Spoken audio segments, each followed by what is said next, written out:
So then we did have a couple of questions from a couple of people that knew we were doing this but couldn't be here. And one of them was, which this was a good question, cost of building a modular home versus a traditional frame and stick home. Really looking for a general answer, but they just wondered if there was a cost difference in one type of construction or the other. First of all, define modular. Yes.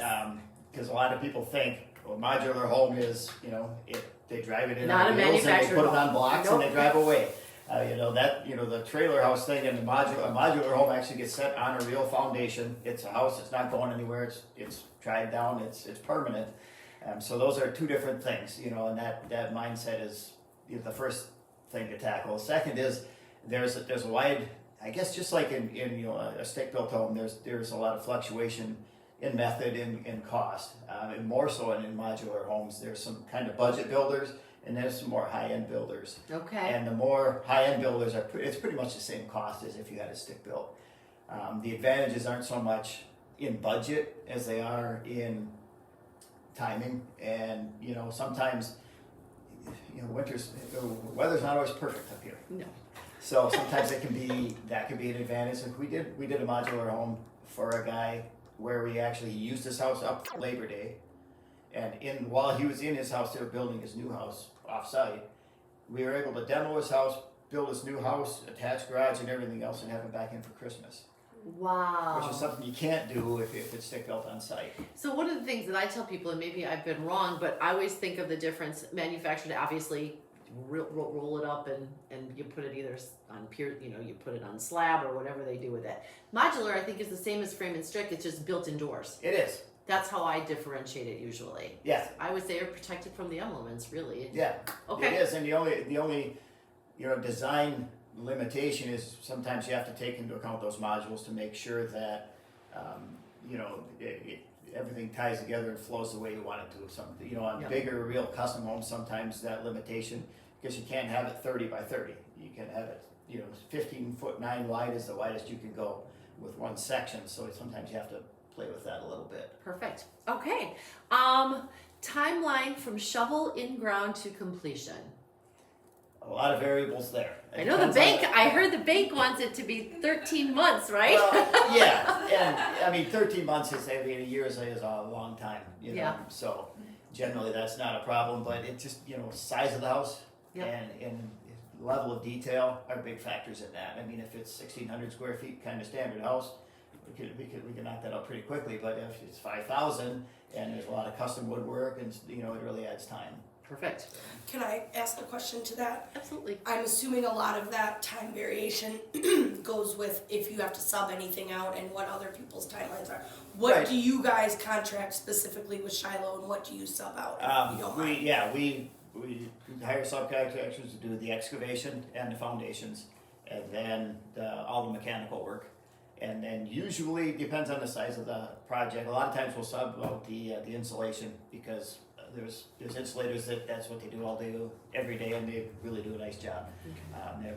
That's an area where detail is important, because once it's covered up, you don't see it.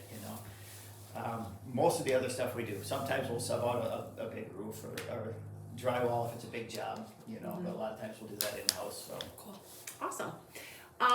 Okay, cost of demolition. If one would buy an unlivable cabin or home and they want to demolish it and build new. It's generally not that much. $10,000 you probably cover it, depending on the size of the house. Make sure there's no asbestos in there.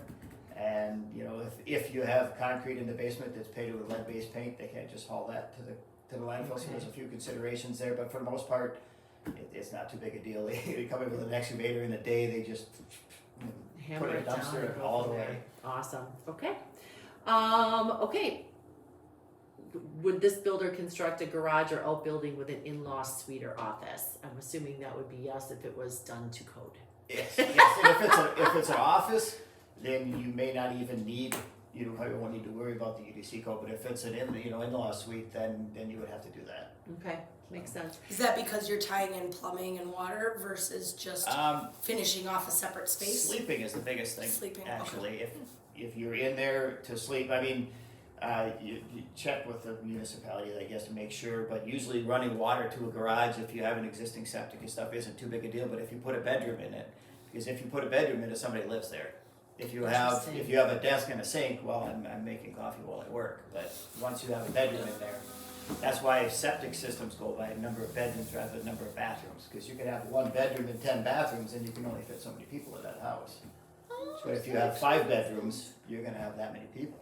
That makes sense. And then the only other one I had asked was the process of how to do it, and I think we pretty much covered that pretty well. So awesome. Do you guys have any more questions for Gary before we let him go? Oh, Alicia. I always have questions.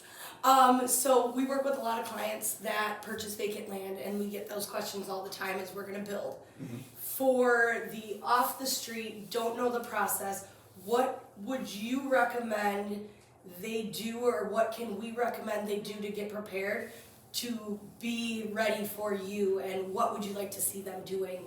So as they're they get to prepared that? for your first Correct. meeting. Correct. Yeah.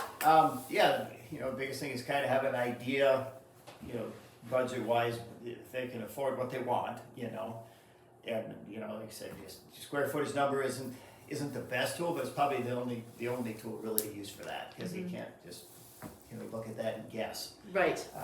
And then, just have an idea what their needs are, and, to balance that against the budget, and look at the lot that will fit those needs. I mean, if you need a 5-bedroom house, you might be able to fit it on a 100-foot lot with waterfront, but it might be kind of hard. You might need to look for a lot that's a little bit bigger, Yep, nope, that makes sense. Well, thank you. Perfect. I have a question. Yes.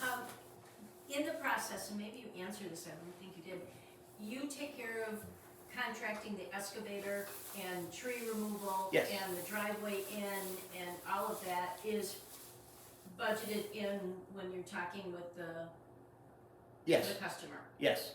And we can, there's options to do that. I've worked with people that say, hey, my cousin's an excavator. I'm like, that's fine. He can dig the hole, or we already have a driveway, or, we want to, just gravel a driveway and then we'll pave it later. Those are always options. Or some people will put, like, maybe their flooring, they'll say, hey, I want to do that myself. I was like, that's fine. We have, in our contract, we have a paragraph for buyer's work, that if you want to do this portion, but that way the bank knows, hey, the buyer wants to do this portion.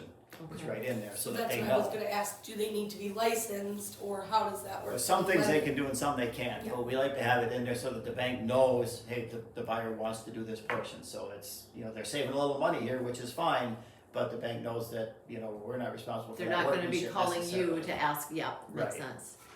Yes, Becky.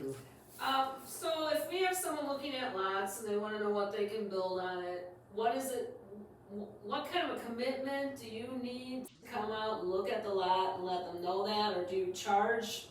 I for a generally don't, presentation, or- it's not something that we get so often that I have to charge for it. And usually that's the beginning of a relationship that leads into other things, so it's usually not that big a deal to come out and take a look. But